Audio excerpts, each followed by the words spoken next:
Jifunze kuwaweka watu mahali walipokuweka. Watu wakikuweka jalalani, watu wakikuzalau, watu wakikuchukulia poa, hakikisha unawachukulia hivyo hivyo kama wanavyokuchukulia. Acha kujizalilisha kwa kuwaheshimu watu wanaokuzalau.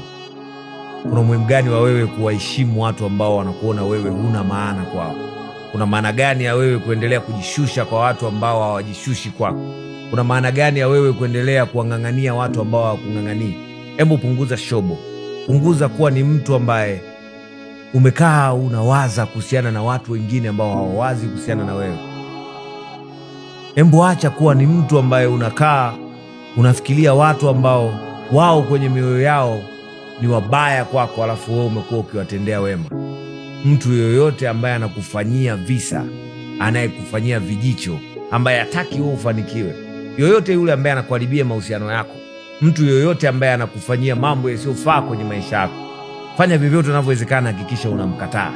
Mtu yoyote ambaye anakufanyia vitu visivyofaa kwenye dunia, haijalishi unamfanyia wema au ubaya.